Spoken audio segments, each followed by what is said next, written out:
right, folks. Quite an interesting story here. Star athlete Tony Humphries is transferring from Iona Preparatory School in New Rochelle, New York, after the assistant athletic director, Bernard Mahoney, made a racist remark to him. Now, Humphrey is a baseball player, signed up to run track. Now, he's a major athlete, already deciding where he's going to go to a major Division I school. Now, Mahoney asked Humphrey why he wanted to run track. Well, Humphrey said he wanted to gain speed for baseball. What did Mahoney say to him? Oh, he gained his speed by running from the police. Humphrey was pissed off, so he came home, told his parents, and they're like, you're transferred to the public school. Humphrey said he's experienced racist incidents before and reported to school officials, but nothing was ever addressed. Humphrey announced his transfer on his Twitter account, quote, I'll be continuing my high school career at home. Pumped to return to Walter Panis and will bring a championship back to Cortland. Mahoney has since resigned. Students staged a walkout as well in support of Humphrey. You got your speed by running from the cops. How about that, Omakongo? Wow. Wow, man. First of all, he should be fired. He shouldn't have an opportunity to resign. And I work in schools, public, private, and charter all across this country, and this happens on a regular. I really respect this young brother for exercising his agency. We're seeing guys younger and younger exercising their agency and their choice to understand their value, to let them know I don't have to put up with this. There are a lot of other kids who don't have that same level of platform or fame to be able to make a move like that, and they're kind of stuck in those situations. But I'm hoping that this will further call that out because it's happening more often than we know. And kudos to those students also. But look, man, this happens all of the time. And this is not, I'm sure this is not the first instance, because the brother said that there have been many instances of this happening. And I really believe that these guys really got to get on point in terms of understanding that these kids are waking up. They've been inspired by people like Colin Kaepernick and just so many other people out there, and they have a platform as well. I'm sure that this brother has more followers than the guy who resigned. So they're going to be drawing more attention to this, and these schools better get on point right now, because there's going to be a lot of cameras showing up on these doors as these stories start to come out even more. Julian. You know, first of all, I got to give kudos to my alma mater, Boston College, for he has chosen to go there, and I'm excited about that. And I hope that BC acts right, and usually they do, but not always. These PWIs don't always know how to act around our people. But secondly, I think that that Mahoney, whatever his name was, should never be allowed to work with young people again in his whole entire lifetime. I mean, this is not the first time he's made these kind of comments. Clearly, he's done it before, and clearly he's gotten away with it. This young brother has actually said there have been comments before. He reported them. He took it to the top. They didn't do anything. So his parents probably said, look, enough is enough. Our child does not need to be denigrated by an idiot who doesn't have enough sense to applaud his commitment to his athletic career. So, you know, again, as Omakongo says, our young people are saying over and over again, we ain't putting up with this. Before, folks put up with it. We swallowed it. We said, okay, well, it just was that one time. No, this is systemic. It is a systemic way of treating young Black men and women, especially when they're athletes, but also when they're scholars. It has to stop. You know, this is the thing here, Maurice, is like the brother's just trying to play baseball, but you know, look, it is, you know, look, you got these old white folks, and that's how they think, and so imagine what they say about other athletes. Exactly. It's completely outrageous. And as Omakongo stated, it happens all the time to African Americans in different situations. As a criminal defense and civil rights lawyer, I talk to an individual who may be charged with their first offense every day. I hear the comments that are made from police officers and people in the community about a person who has a lack of criminal history. They may make a traffic stop, pull this person over, run their background, and say, oh, wow, you're 25 years old and have no criminal record, or you're 40 years old, you have no felonies. Historically, African Americans were portrayed as criminals, and this faculty member was completely out of line, perpetuating that stereotype. Yeah, all black people have some contact with the law, have some type of criminal history. He was racist. He was completely out of line. His comment was uncalled for, and I'm glad he's no longer employed. All right, folks, back to that road mark unfiltered video in just one moment. Are the stars out tonight?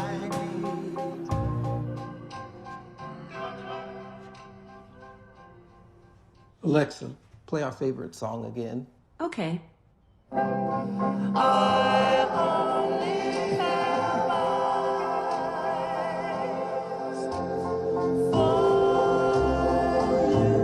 Folks, Black Star Network is here. I'm real revolutionary right now. Support this man, Black Media. He makes sure that our stories are told. Thank you for being the voice of Black America, Roland. Stay black. I love y'all. All momentum we have now, we have to keep this going. The video looks phenomenal. See, there's a difference between Black Star Network and black-owned media and something like CNN. You can't be black-owned media and be scared. It's time to be smart. Bring your eyeballs home. You dig?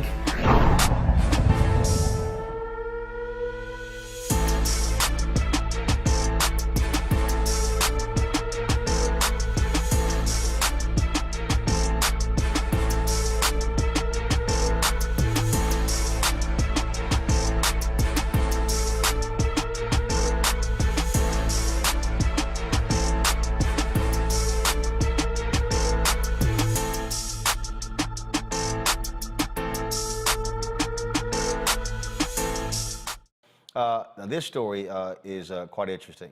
He spent 39 years in prison for a crime he didn't commit. Now the man accused of raping Lovely Bones, author of Alice Sebold, has been exonerated. A New York judge cleared Anthony Broadwater of raping Sebold when she was a student at Syracuse University. Here's what happened during and after Broadwater's hearing. Sully these proceedings by saying I'm sorry, that doesn't cut it. This should never have happened. And I will say to Mr. Broadwater that I assure him that it will never happen again, that we will never let junk science into a courtroom in this county. I think, as Mr. Fitzpatrick has pointed out, Mr. Broadwater cannot get those 16 years back. But based upon my review of the motions and the representations of counsel, this court grants the defendant's motion. They take his conviction, and the indictment is hereby dismissed. Thank you, Judge. That concludes the proceeding. Thank you, Your Honor. Thank you, Judge. I couldn't help but cry. The relief that a district attorney of that magnitude would side with me concerning this case is so profound. I did everything I could do to always show people that, hey, I'm never that type of guy. I never could be that type of guy. A lot of doors been slammed in my face for jobs. She wanted children. I wouldn't bring children in the world because of this. And now we're past the age we can't have children. Ruined his life. His life has been ruined over this, not just incarceration, but wrongfully being labeled a sex offender. These are things that he will never get back. So she wrote this book, and it was being made into a movie that is actually in the works on Netflix. But here's what's interesting here. It was actually the movie, Julian, that led to all of this. The folks who were working on the script, they discovered there were discrepancies between what she writes in the book and the actual case. One of the writers then hires a private eye to check the stuff out. Well, all of a sudden, first of all, the man had been in jail for 16 years. But all of a sudden, they find out that something was awry. They then reach out to him to pass it on. He then actually hires an attorney. That is what actually led to this exoneration. Now, again, the man here, first of all, Broadwater, he went to prison. He was released from prison in 1998, okay? when he was 38 years old. But this has been over his head for all of these years, and he finally gets exoneration. But it was the movie, the Netflix movie, that actually led to this. And as a result of the exoneration, the actor, Victoria Pedretti, she's dropped out of the movie. A previous executive producer also dropped out of the movie. She was supposed to play Alice Sebold. She says can't do it now because of this. And she's absolutely right. Who wants to play a lying piece of you know what who caused a man 16 years of his life? When he was crying, I want to cry too.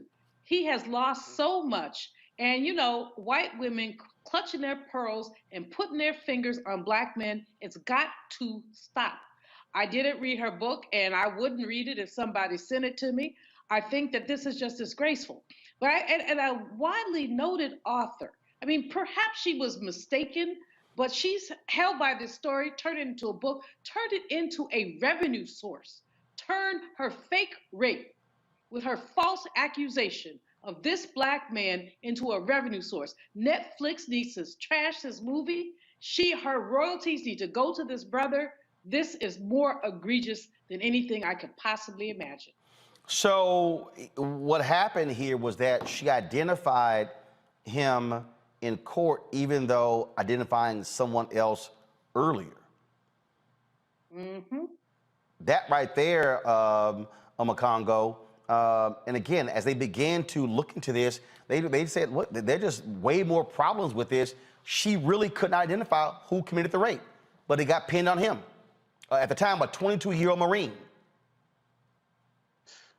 Man, just like Dr. Malvo said, I wanted to cry too watching that. And we could, I'm just thinking about the failures of the court system, that it would take somebody working on a movie to see some discrepancies that this court couldn't find. And why couldn't they find it? Because this was another throwaway brother who nobody cared about, despite his military experience. People always want to go down when they get these particular suspects. Oh, they got a record. Oh, they served time, or they dropped out of school, whatever. This man was in the military, you know, a veteran, 16 years of his life, and having to live that life. I know people who've had to go through the whole thing about coming out of prison for crimes they committed. I don't know anybody who's been on the sex offender registry, but to be on that in addition to already being an ex-convict, it is ridiculous. And somebody needs to come off some serious paper, because this brother has lost the opportunity. I'm thinking about my own kids right now. He's lost the opportunity to do that, right? He's lost the opportunity to raise a family, do things for the community, further serve his country, because he was in the Marines. And yes, Netflix needs to scrap this, but again, it shows how our judicial system just threw another brother away. And I'm hoping that he's going to get some form of justice for this, because there's so much of his life he just can't get back. What is interesting here is that the producer, Timothy Mucciante, this is what he said. The script was very good, but it didn't track the book as closely as I would have preferred, and that just made me wonder, why is that? Why do we have to gloss over these facets of the book? I was actually fired from the film because I was not cooperating with everyone. Some of the reports indicate that I left the film based on this, but they fired me as executive producer, and frankly, I was a bit relieved. There was so much angst about these issues. Now, the actor who was supposed to play Broadwater called and made it clear, as you see right here, he did not want the part anymore. And so you got that as well. So you have all these examples here where people had issues with this movie. Again, and it was Mucciante who hired a PI to look into this, and that is what got the ball rolling to free this man from prison. That, to me, is absolutely surprising. It is shocking, and it's just stunning again, Maurice, that whenever these cases come up, 9.9 out of 10 times, it's a brother who's the one who's having to serve time in prison for something he didn't commit. Exactly. It's sad how easily our system convicts black men. We have a white woman cries, says something happened to me, and we're automatically considered guilty. But the important thing that the country has been doing is we've been getting progressive prosecutors elected from all over the country. They're starting to review some of these old cases. They're trying to correct some of the mistakes. And it's so unfortunate that so many individuals have lost years of their lives as a result of wrongful convictions, such as in this situation. We had recently Kevin Strickland, who was recently released after serving years after being accused of murder. We had Malcolm X murderers. Their convictions were recently overturned by progressive prosecutors. That's what we need. I'd like to see the shift that this country is making in correcting some of these wrongs and these injustices that our people have been ensuing for years. Well, actually, I got an idea. How about if Netflix does a movie on him? There you go. Yeah, there you go. Just saying. As Amakongo has said earlier, we don't know what happens to these brothers when they are falsely accused, when they are then released, when, like Mr. Strickland, as Maurice has mentioned, you get out, you don't have any money. Mr. Strickland, 60-some years old, he's not going to get Social Security because he hasn't paid into it. The state of Missouri has denied him any recompense because there's no DNA evidence. Well, there will be no DNA evidence because he wasn't there. How could there be DNA when he wasn't there? If the state of Missouri paid him the $36,000 per year that they say they pay people, he get $1.5 million. Well, thank you, GoFundMe, for the people who raised the money, but that ain't the bottom line. The bottom line is they keep crushing Black men, and we need to know how people survive. That's a Netflix movie. All right, folks, back to our Global Mark Unfiltered video in just one moment. Oh, that spin class was brutal. Well, you can try using the Buick's massaging seat. Ooh, yeah, that's nice. Can I use Apple CarPlay to put some music on? Sure, it's wireless. Pick something we all like. Okay, hold on. What's your Buick's Wi-Fi password? Buick Envision 2021. Oh, you should pick something stronger. That's really predictable. That's a really tight spot. Don't worry, I used to hate parallel parking. Me too. Hey. Really outdid yourself. Yes, we did. The all-new Buick Envision, an SUV built around you, all of you. Folks, Black Star Network is here. Oh, no punches! I'm real revolutionary right now. Black power! Support this man, Black Media. He makes sure that our stories are told. Thank you for being the voice of Black America, Roland. Hey, Black, I love y'all. All momentum we have now, we have to keep this going. The video looks phenomenal. See, this difference between Black Star Network and Black-owned media and something like CNN. You can't be Black-owned media and be scared. It's time to be smart. Bring your eyeballs home. You dig?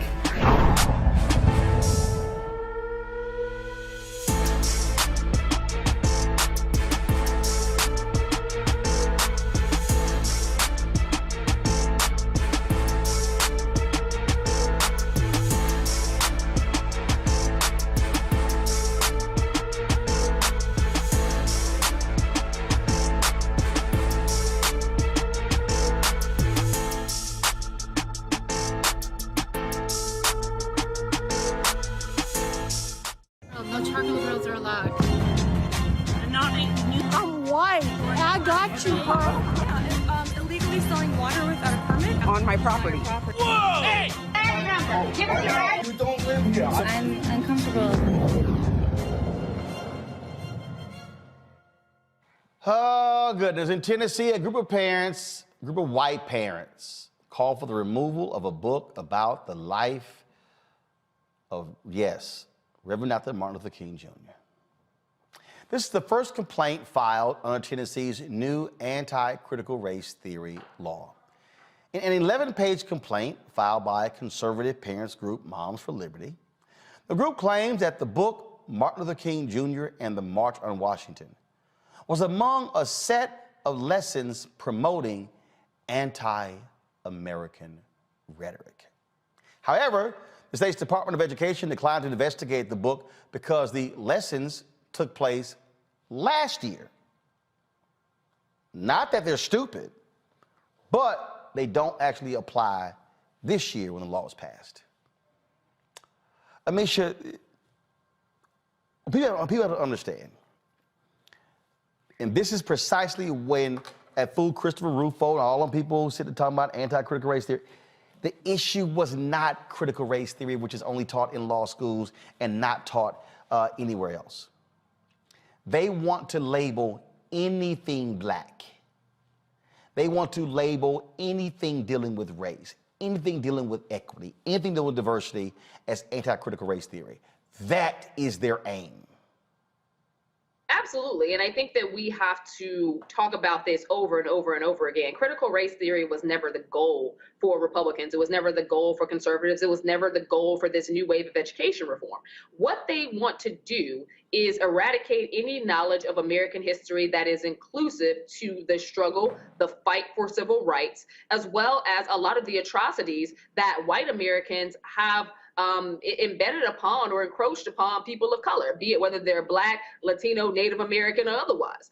They are trying to strip and be able to only tell the history they want to tell of the shining white guy hero, reiterated over and over again throughout American history. They don't want to talk about the Trail of Tears. They don't want to talk about the Civil Rights Movement. They don't want to include books that speak on the atrocities of slavery, the injustices that followed Reconstruction, the Civil Rights Movement in and of itself, of the lynchings, both in my granddaddy and great-granddaddy's day, but also happening in modern day America. These are things that they want to strip from the books because they don't want a next generation of young people to learn about them. They don't want to have any bit of heritage actually represented for people of color in those books. And let's be real, Roland, very little of our story was actually included in the history books to begin with, long before this critical race theory argument was ever even thrown out. But this isn't about CRT. The argument has always been white people trying to design books and literature based on their view of what America is. And their view of what America is does not include cultural representation of us. It does not include the pathway that we have walked throughout this country and the many atrocities that have been bestowed upon us, as well as, in all honesty, some of the things that we have done that have helped to benefit this country as Black people. Those things we're fighting to have remain in textbooks as well. It is a very undercut and a very disgusting practice,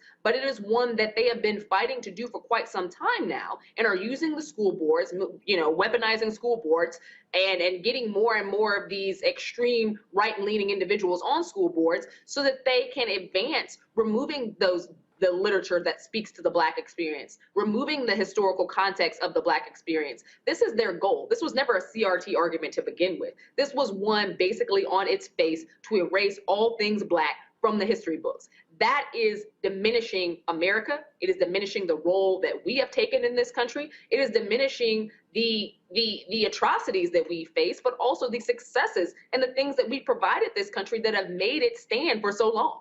They want whiteness to rule, Mustafa. Of course. This is about politics, power, and money. So they looked and they saw the whipping that they took in 2020, and they said, how are we going to make sure that when we get to 2022 and 2024, that we can get our base whipped up enough that we can get enough voters to come out? This is a Willie Horton moment for those who understand history long enough, when you got to have a boogeyman. So they use CRT as the boogeyman to get people energized on the right. And if you don't call that out, then you're not really thinking through this whole process. The other part of it is, as Amisha said, it is about the whitewashing of history. Because if you can do that, then you don't have to address all these egregious sets of actions that still continue to happen in policy and that happened before, and then that's tied to resources. So people want to be able to control the resources, and they want to make sure that there's not investment in the areas that have been disinvested in, because when you reinvest or finally have investments in those areas, people begin to have more free time. When people have more free time, they can get more engaged in all these processes that happen on the local, the county, the state level, and more people have time to dedicate also to getting engaged in the political process. So it is cyclical, but it is also very clear the things they're doing. And then the last point that I will raise, it also gives those folks who are racist and nationalists and all these other types of things the justification for many of their actions as well. So that is a component of it also. So it is all those things coming together and how they're trying to utilize CRT to justify their sets of action. All right, folks, back to that roadblock unfiltered video in just one moment. Oh, that spin class was brutal. Well, you can try using the Buick's massaging seat. Oh, yeah, that's nice. Can I use Apple CarPlay to put some music on? Sure, it's wireless. Pick something we all like. Okay, hold on. What's your Buick's Wi-Fi password? Buick Envision 2021. Oh, you should pick something stronger that's really predictable. That's a really tight spot. Don't worry, I used to hate parallel parking. Me too. Hey. Really outdid yourself. Yes, we did. The all-new Buick Envision, an SUV built around you. All of you. Folks, Black Star Network is here. I'm real revolutionary right now. Support this man, Black Media. He makes sure that our stories are told. Thank you for being the voice of Black America, Roland. Stay black. I love y'all. All momentum we have now, we have to keep this going. The video looks phenomenal. See, this difference between Black Star Network and Black-owned media and something like CNN. You can't be Black-owned media and be scared. It's time to be smart. Bring your eyeballs home. You dig?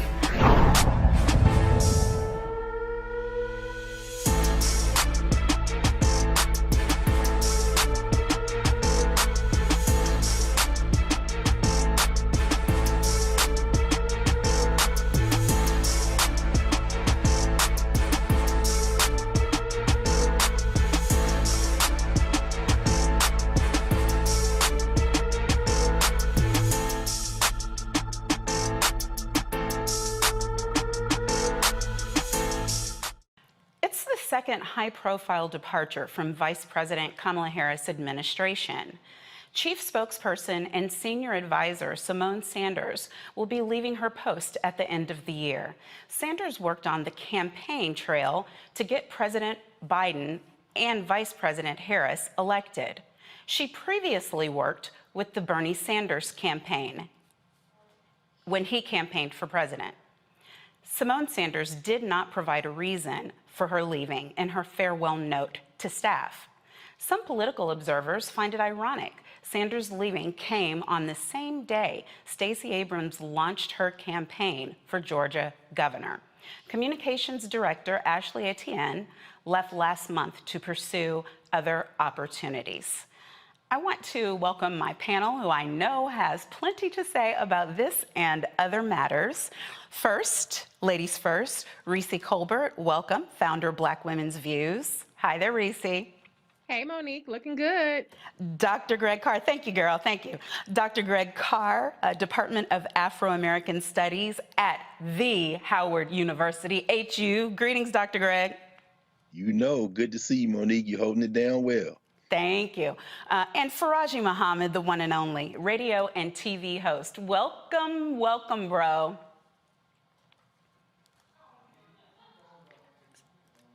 So what in the world is happening? Reese. Well, I think this is much ado about nothing. I think Simone Sanders is incredibly talented and certainly in high demand in whatever she decides that she wants to pursue. She's had a very long, grueling last couple of years. The campaigns are relentless. They require a lot of travel, a lot of dedication, long nights. And then to turn around on the heels of a very hard-fought primary, the general election, and going to an even more grueling White House in which the vice president is under unprecedented scrutiny, I can understand why she's ready to move on. I think that Simone Sanders has a very positive and really collegial relationship with Vice President Kamala Harris. And so I just think that, you know, people come and people go. The White House is a very tough place to work. I don't think that there's any sense of it's too tough for her, but I just think that she's probably ready to move on to the next chapter. And so I wish her well. Well, and here's the thing, Reese, before I hear from our gentleman, the people in the White House make clear that they've known that she was going to be departing at the end of the year for over 2 months. So this was the plan, really, for her to stay through the first year of the administration. And then who knows what it is she's going to do next. I agree with you, whatever it is, she's going to be phenomenal in it. But I'm personally just sick of the any and everything that happens is a big deal if it is at all related to the Vice President of the United States. Absolutely. I would like to remind people by this time during the Trump administration, we had gone through multiple Secretary of States. We had gone through multiple cabinet officials at various levels. People had to resign over corruption. over cronyism. And so, we also had multiple press secretaries by this point that Trump had. And so, this whole notion that a senior advisor to the vice president is somehow super newsworthy is really ridiculous. And I think they're trying to feed this narrative of there being drama and dysfunction when the drama and dysfunction is coming from the outside and trying to, project a sense of gossip and tawdriness on the vice president's office, which is very busy doing a lot of very substantive and important work. Right. Absolutely. Absolutely. All right, folks, back to our Roll Mark Unfiltered video in just one moment. Are the stars out tonight?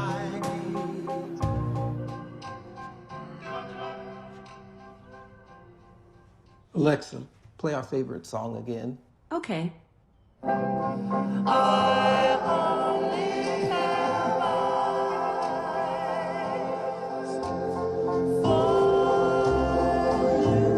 Folks, Black Star Network is here.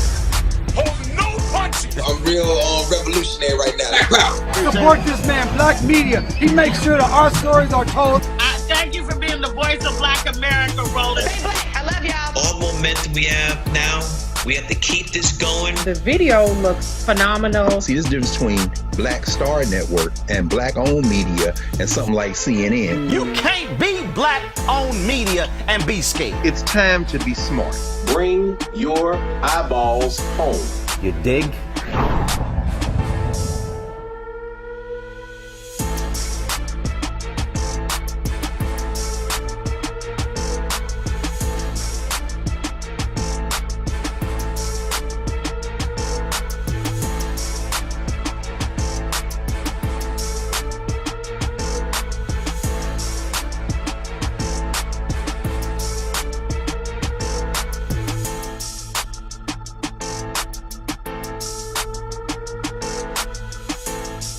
In Arizona, the cop who shot and killed a Walmart customer in a wheelchair is out of a job. We want to warn you, what you are about to see is disturbing and graphic. If you have any children in the room, this is the time to ask them to leave.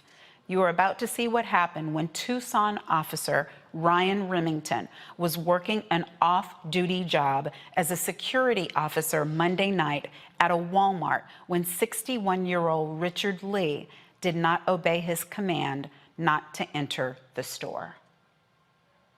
Bravo 18. You sent me an 84. I have a male suspect that just shoplifted. Knife in front of him. He pulled a knife on me. He's currently westbound in the parking lot. I need an additional unit to Bravo 18 at 1650 West Valencia Road. We're going to be 1039. Bravo 18. Copy. It's white male, flannel t-shirt, white hat. We're in front of the DD's discount. And Bravo 18. We're currently northbound on Oak Tree going towards the Lowe's. And Bravo 15 to 1U5. He's confronted by loss prevention. He pulled the knife on loss prevention while I was right there. And Bravo 18. We're on the east side of Lowe's in the parking lot, so we're just west of Oak Tree. Still going southbound.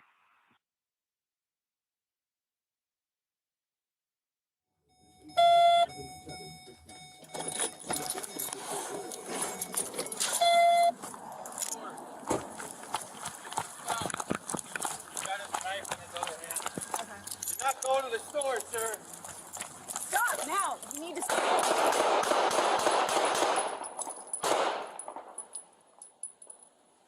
Bravo 18, shots fired.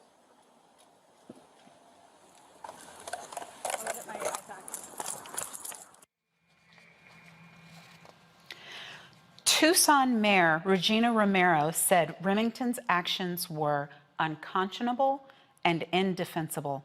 Remington's attorney said the department's overview of the case is only half the story. The Pima County Attorney's Office is now reviewing the incident. I think they probably mean the crime. Okay, going to the panel. Where do we even start? Where do we even start? Faraji, are you still regrouping from what we just saw? I'm trying to figure out where he was a threat. I mean, he's 61 years old. Second, he's in a wheelchair.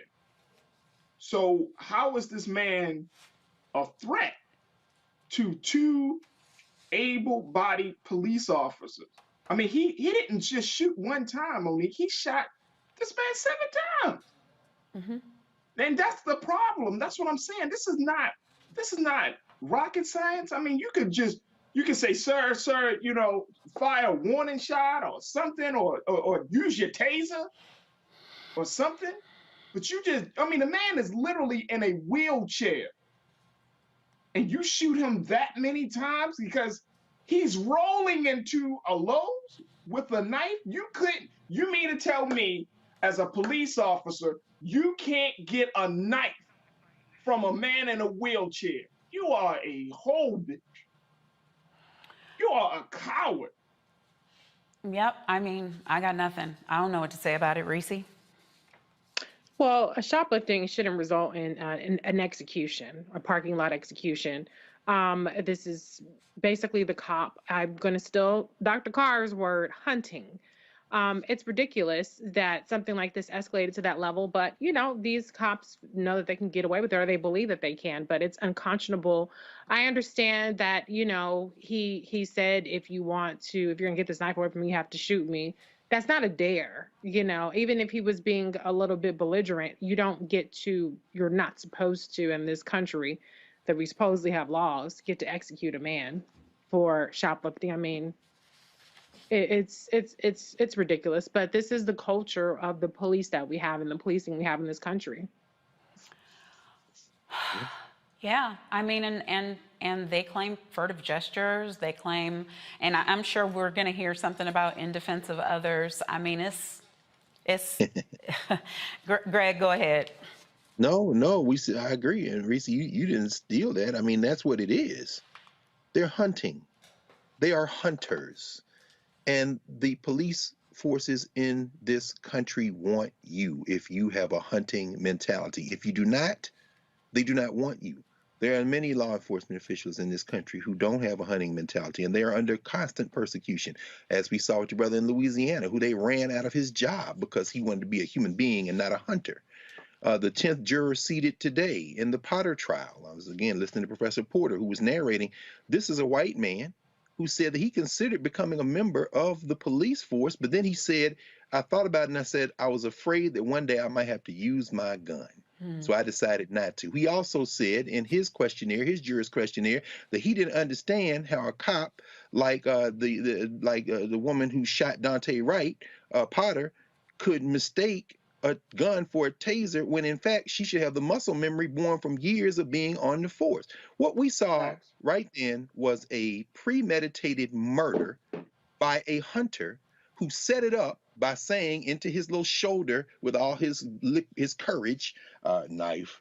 So as you said, Monique, he's setting up the murder. And then we watched him empty 9 shots into a man in a chair who then slumped over and died. That is not going to stop in this country until we stop it. And then, frankly, whether it be Kyle Rittenhouse getting in his car, driving from one state to another and asking the police, can I be a deputy and shoot some people? And they say yes. Whether it be the McMichael brothers tracking down Ahmaud Arbery, and the only reason that they were convicted is because some stupid attorney on their side, and they say stupid as far as they're concerned, let slip a video because the prosecutors had already set it up for them not to be charged. If this man is not only arrested and convicted, in Arizona won't do that because the county attorney has already said just because he had other options doesn't mean that the action he took wasn't inappropriate. This man not only needs to be convicted, people say, well, if you're against the death penalty, you have to be against it in all cases. Right. Right. I'm like Adam Wells. I'm like Rosa Parks. You know what? Give them what they gave you. In fact, the Montgomery bus boycott started this week in 1955. Rosa Parks said one of her earliest memories was sitting at her grandfather's feet in their little house in Tuskegee, and he would go to sleep with a rifle over his lap. And she said, as a little girl, he slept there, and we had to sleep with our clothes on. And she said, I wanted to see him kill a Ku Kluxer. That's Rosa Parks. This is gonna stop when we stop it. Yeah, y'all go look up Rosa Parks. Y'all think about that bus. You better look back when she said, I want to see him kill a Ku Kluxer.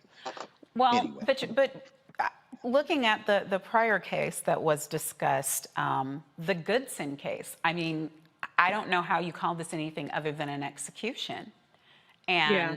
I'm glad, of course, that he's being indicted with 2 charges of murder and 1 count of reckless homicide, but it leads you to wonder how many more similarly situated, like-minded people there are who are committing state-sanctioned murder and state-sanctioned assault. And really, it's ego, right? Because even if all of the facts are true, as he claimed, that the man was driving and waving around a gun, at the time that he killed him, he was walking into his own self-house. So we've got an officer who's angry, and it's oh no, you won't. And they use their guns to settle those scores. So it to me is, you know, we need something more than what we have now, but I'm at a loss for what that is. Reese, you got any answers before we move on? I don't have the answers, but stop hunting. That's all I can say. I mean, it's going to fall on deaf ears, but stop hunting. And just the one more thing about the Goodson, there was no even exchange that they had. There was no traffic stop. There was no warrant. There was no nothing. It's a man walking into his house with Subway sandwiches. You cannot tell me a man who go to Subway and decide he want to turn into a cowboy, walking into his own house and have a shootout from the back, walking away. That doesn't even add up. But stop hunting us, please. I can't even say please because I don't like the bed. Stop doing it, period. Say please with a Winchester rifle. That's what IWL said. A Winchester rifle. Please goes a lot longer when you got one aimed at them. I'm not fooling with you, Greg. Okay.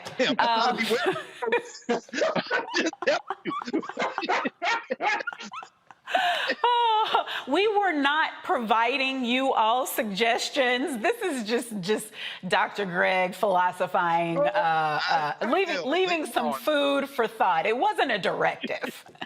No, but Monique, lynch law in all its phases. Y'all look it up. That's not me talking. Lynch law in all its phases. Winchester rifle. Look it up for yourselves. All right, folks, back to our Roll Mark Unfiltered video in just one moment. Once upon a time, there lived a princess with really long hair who was waiting for a prince to come save her.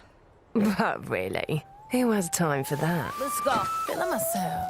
I'm feeling She ordered herself a ladder with Prime one-day delivery, and she was out of there. I want some hood girls looking back at it and a good girl in my tax bracket. Now, her hairdressing empire is killing it.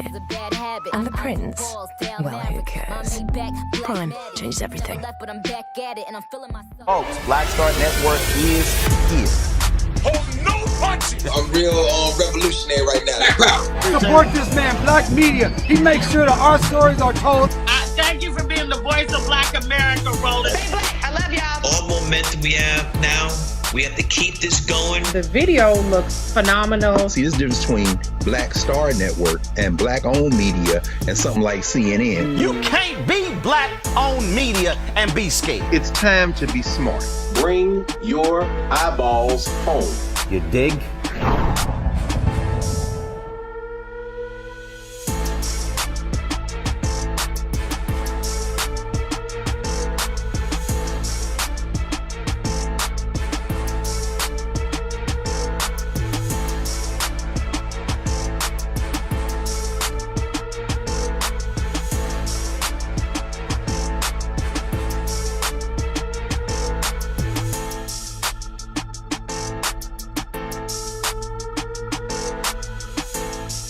Michigan officials are still trying to find out why 15-year-old Ethan Crumbley went on a violent rampage, killing 4 and injuring 7 at Oxford High School Tuesday. Crumbley, charged as an adult, is facing several charges of terrorism, murder, assault, and possession of a firearm in the commission of a felony. The school administrators met with Crumbley's parents about what his teachers described as disturbing behavior Monday and Tuesday, just hours before the shooting. Evidence from Ethan's journal, cell phone, and social media posts have investigators believing the shooting was a premeditated plan. Video taken the night before the attack shows Crumbley talking about shooting and killing his peers at school. He also boasted about the new gun his dad purchased, which he used during the shooting. There are also reports of an alleged countdown to the shooting and references to the devil on his now deleted media account. The question lies, could this tragedy have been prevented? Reese, I'm going to let you answer that question, but I'm going to say what I think I have said on this show at least 11,000 times. Until the U.S. government acknowledges that there is a real problem with white males between the ages of now 14, 15, and 33, it's not going to stop. Right. And, I said this earlier today on Clay Kane Show, I'll say it again, believe white men. When they tell you that they're going to shoot up a school, when they tell you that they devil worshiping or whatever demonic stuff that he was into, believe them. It's crazy because if a troubled Black child is meeting with getting called into the principal's office, that child is getting suspended, then they're getting expelled. Okay, there's consequences for them. We've seen 10-year-old and adolescent Black girls being tossed around like rag dolls by school resource officers and police officers, and yet this killer has been treated with kid gloves. I mean, even the New York Post released a picture of him that was not his mugshot. It was a picture of him as like an 8-year-old choir boy or something. And so we need to stop treating white male rage with kid gloves. We need to stop calling it economic anxiety. We need to stop calling it, these different euphemisms where we talk about they're under, we play into their culture wars by having the conversations on their terms on things like critical race theory, et cetera, et cetera.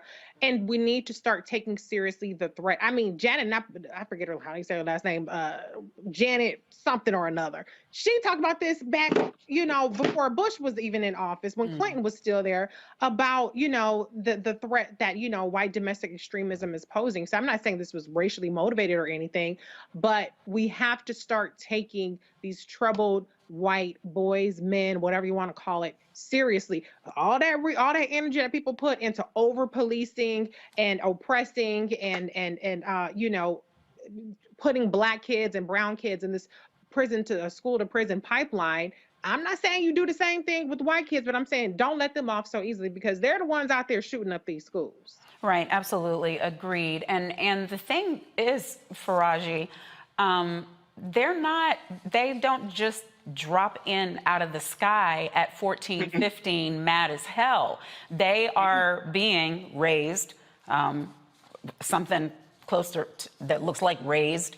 They were once babies and then toddlers before they work their way into all of this rage, and they are being affected by outside influences, not just I'm not totally. I think parents probably do have a responsibility in this case, but it's not just that. We're seeing how they are being indoctrinated and conditioned through the dark web and through all of these outside sources. What is it that needs to be done to run down these rabbit holes and stop it? I mean, I think there are a few things at play here, Monique. One is just the point that you were making. When you see a child 15 years old who decides to go up into school and he's going to start shooting and killing people, the first thing I would look at as an investigator is looking at the parents. What's going on inside the home, right? Because the home serves as the base of a child's understanding about the world and themselves.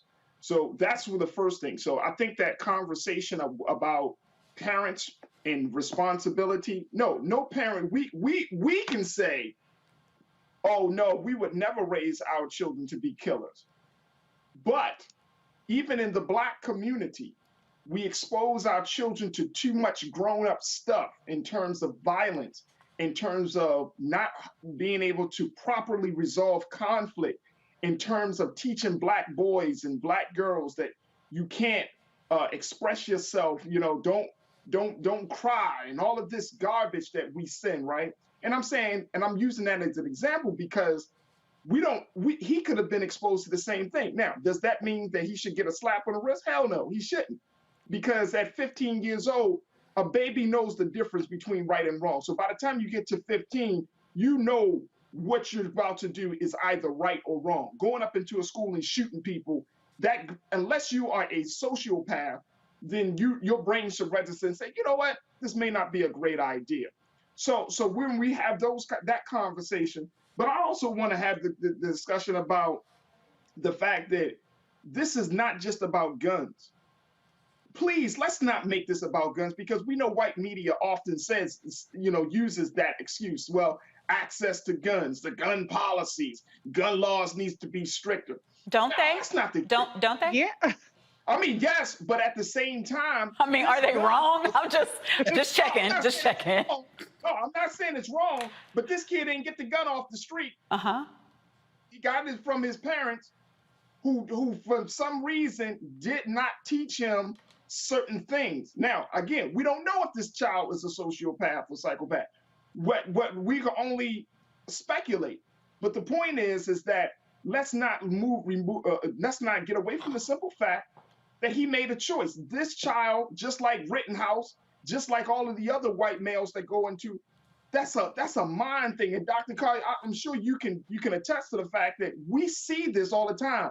And what we're seeing right now is that we're seeing white men and boys who are feeling threatened, who feel like they're losing power, are losing their minds right now.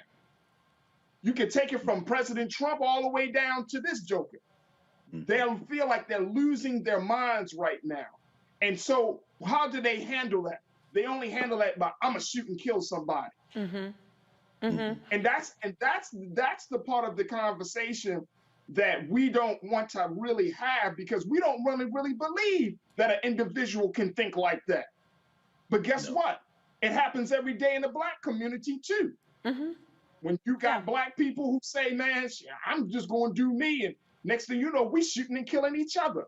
That's a mindset. Something is inherently wrong when the human being is at a place or at a thinking where they feel like the only way they can resolve a problem, the only way they can relieve certain type of feelings within them is that they play God and take somebody out like that. Yeah, I hear you. I agree with you. The only pin, if I had to put a pin in it to make a point, that the separation for us, where we got crazy and depraved and psychopathic and homicidal people here, the same way they are everywhere else in the world. The difference is that we are weaponized differently to be able to do something about it. So I don't think that we can ignore the gun conversation while we're having the conversation about the state of our mental health. Dr. Greg, but I got to keep moving. I got a question for Dr. Greg, because he's my. There's a culture of violence in this country that we haven't fully embraced. I hear you. America loves violence. I hear you. That's why. But I'm still going to Dr. Greg. I hear you, and I'm going to Dr. Greg. Go ahead. Okay. Because I need my senior scholar, because I'm just asking you this question, frankly, Greg, because I want to know your answer. I just want to know what you think about it. And I got my little introductory quick 3 sentences about it before I ask you the question. You have to be 18 to be able to vote, right? And you got to be 21 to be able to drink. Yep.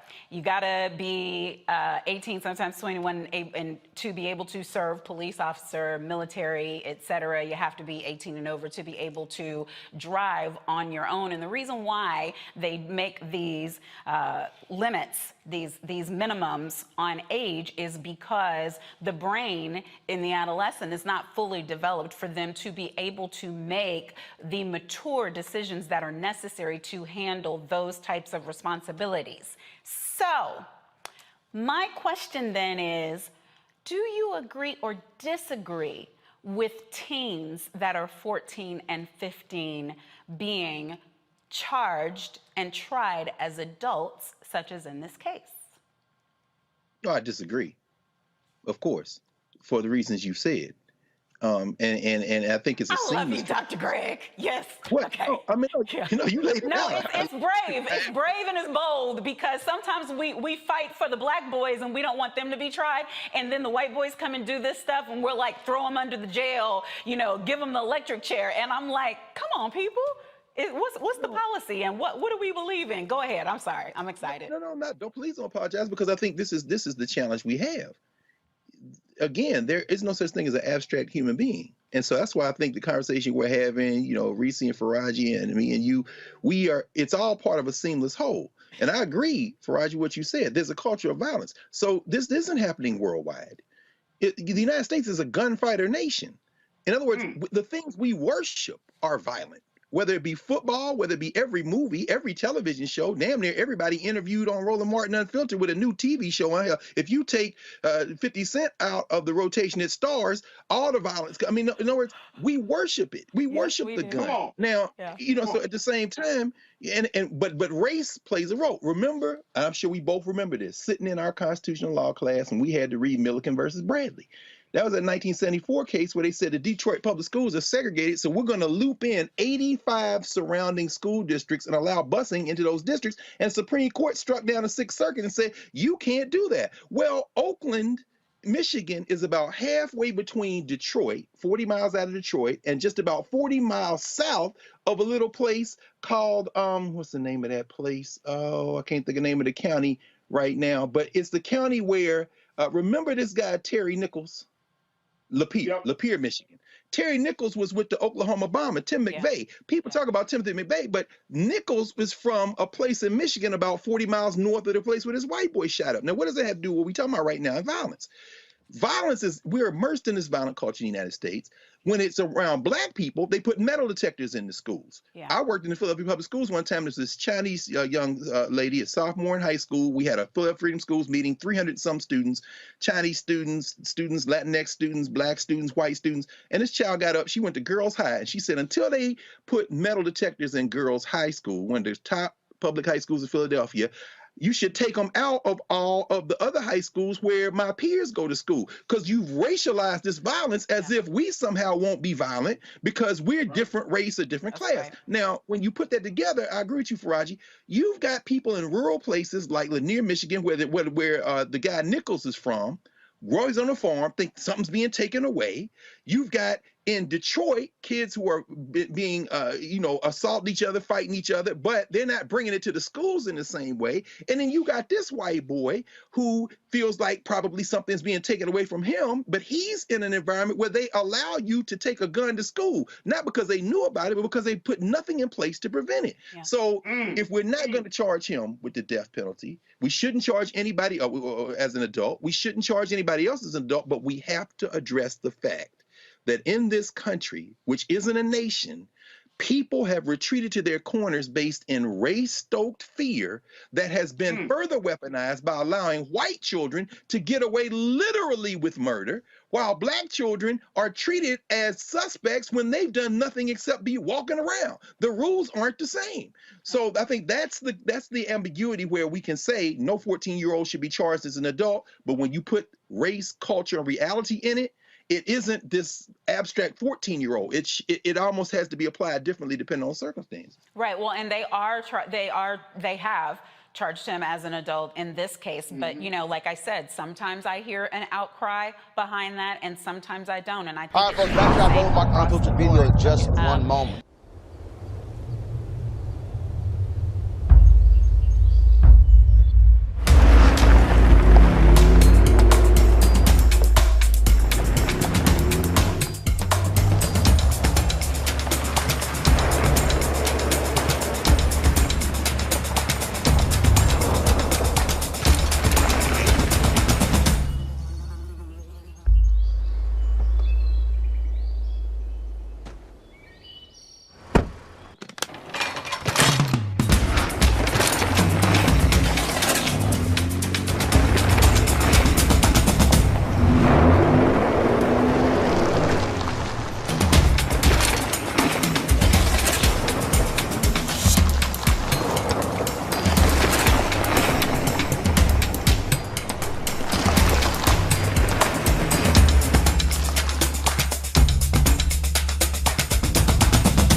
Folks, Black Star Network is here. Oh, no punches! I'm real revolutionary right now. Support this man, Black Media. He makes sure that our stories are told.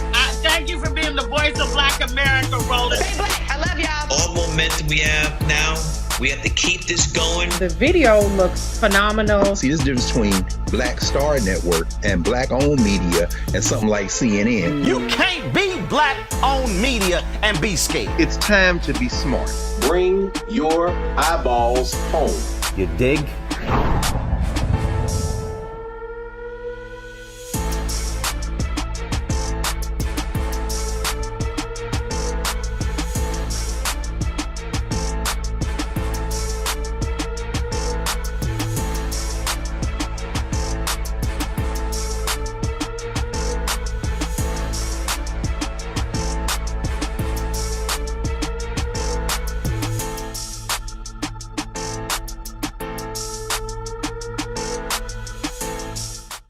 Georgia Democrats managed to flip at least 7 local races across the state, including in Warner Robins, where voters elected the first woman and first Black mayor to lead the city. LaRonda Patrick defeated incumbent mayor Randy Toms. Atlanta also has a new mayor. Andre Dickens will be the 61st mayor of Atlanta after winning Tuesday's runoff over council president Felicia Moore, 64% to 36%. Joining me from Georgia is Fanika Miller, the senior Georgia manager for Black Voters Matter. Welcome, Ms. Miller. Good afternoon. Thank you for having me. I want to tell you first that I talked to the big boss, Cliff Albright, and he had nothing but great things to say about you and the work that you're doing on the ground and the leadership that you are showing. So congratulations and thank you, because we all need you and the work that your organization does and the work that you do. Thank you. Can't do it without our team. Well, you know what, and it's a great team. I love Latasha and Cliff, but they have a gift also for organizing, absolutely, starting with organizing the best in leadership. What can you tell us? How did this happen? The Warner Robins race is historic. We are we're still excited and riding on a high. We have a partner, a longtime partner in Warner Robins, Georgia, who's been working for the last decade in order to see this transformation happen in community. New Vision is an amazing organization that focuses on Black women and girls and teaching them how advocacy affects their lives. And so last summer in August, they hit the streets. They delivered the Warner Robins proper for Joe Biden. They did the same thing again and flipped that city blue for the 2 Senate races. Then they showed out again in March and delivered a special election at large city council seat. And they hit the ground again in August of this year to get voters to the polls one more time in spite of SB 202. And these are the results that we find ourselves in. In fact, turnout for the runoff election last night was double what it was in the general and in 2017 for the runoff. So that partner, we're so happy to support them and do this great work with them. So what do you find is most critical when you're saying that they're hitting the ground? Is it the pure numbers of people who are there and able to mobilize, or is it the messaging? Because what I'm wondering is what's the magic formula for what needs to be said for people to understand, yes, your vote does matter. Yes, every vote does matter, and turn that into actually showing up on Election Day. It is reaffirming that Black voters matter. It is taking the time to have conversations with our community, right? And to have real conversations with our community. It is letting folks know that this work is 365 days a year, that the hard work begins on the day after election. So after the presidential election last year, they didn't stop. After the Senate election, they didn't stop. They kept engaging their communities, kept leaning into their power to build coalitions of broad voters and to engage folks in conversations. This partner and our partners all across the state of Georgia, we have over 130 partners in 75 counties. They attended the first convening a statewide convening where each of them who had elections in their communities learned how to craft a field plan for their community. And they worked those field plans, and we experienced results unmatched during the general municipal. And last night, our partners across the state were 12 for 12. Not only elected Miss Patrick, but electing 3 other first-time Black mayors across the South and picked up 12 additional seats. And what are your thoughts about the outlook for the governor's race? Well, we're going to focus on Black voters again.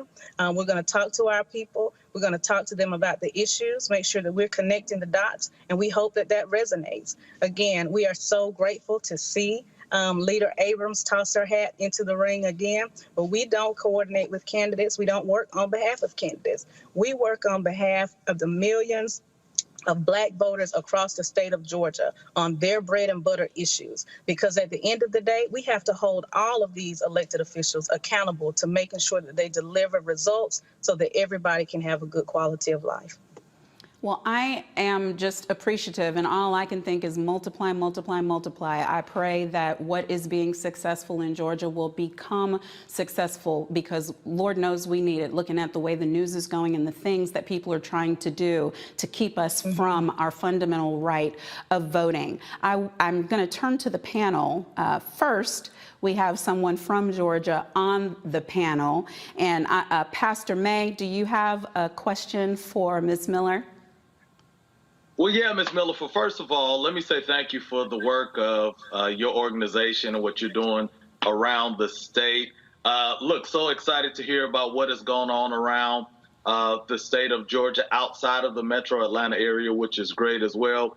You know, last night we had a city of Atlanta mayor's race, and I was excited about the results because my candidate won.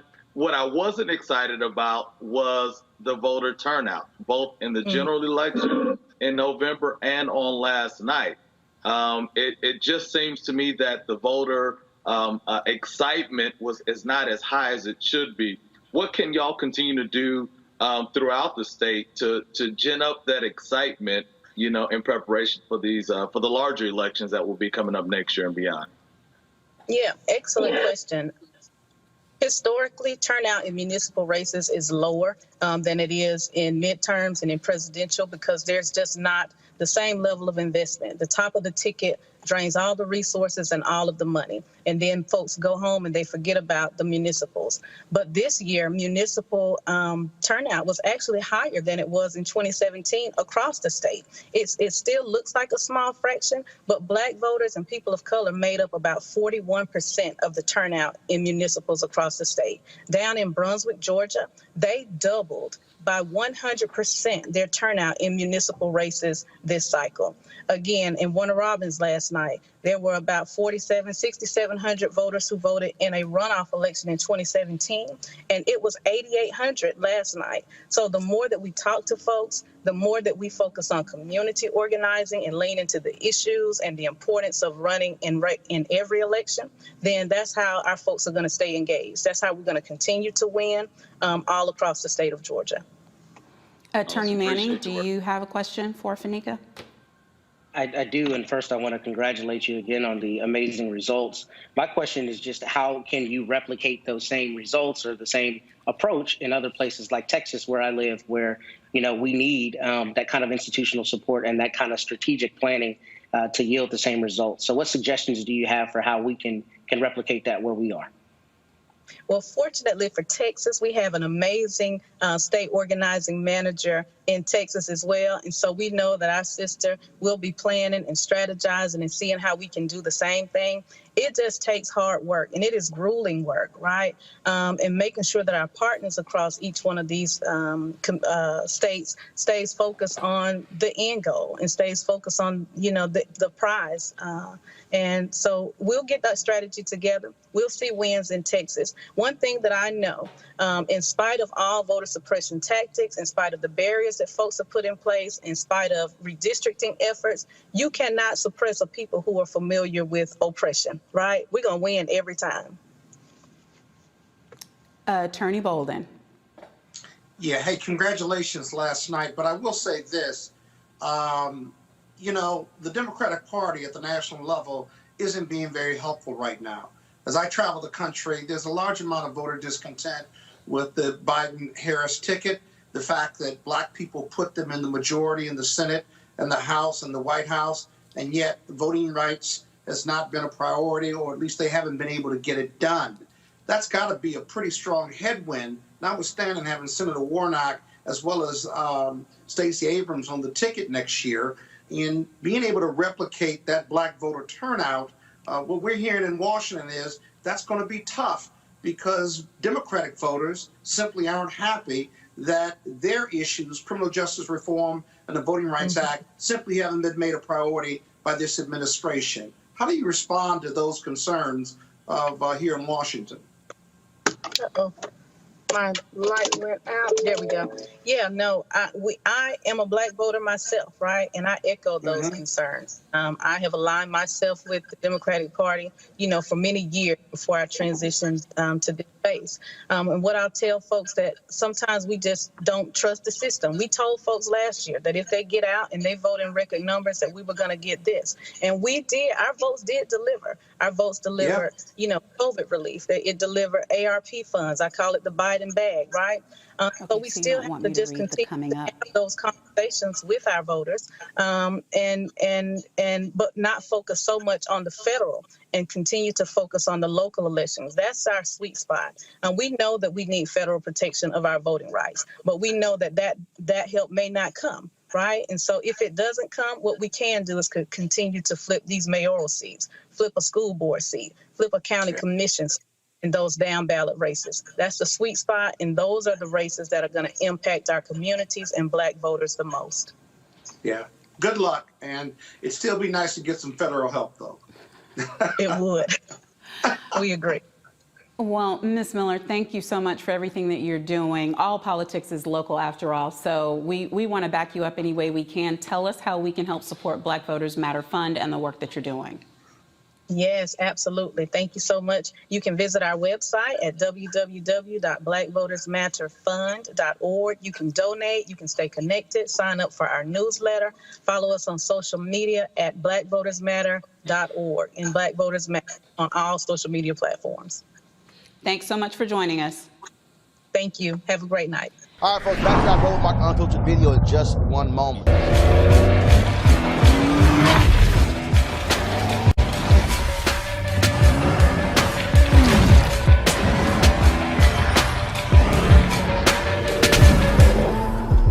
Folks, Black Star Network is here. Oh, no punches! I'm real revolutionary right now. Support this man, Black Media. He makes sure that our stories are told.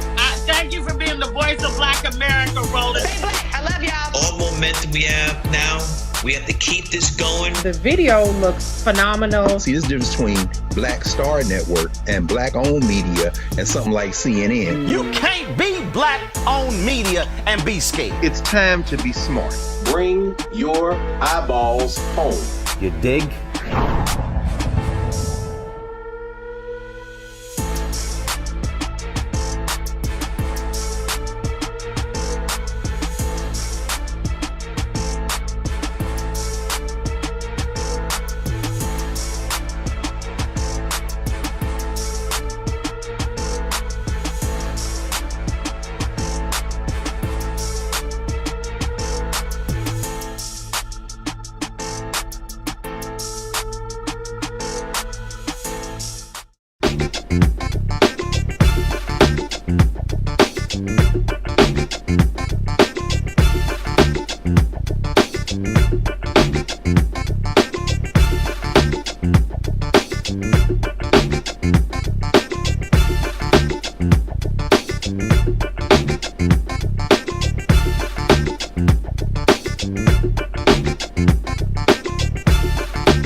Bye.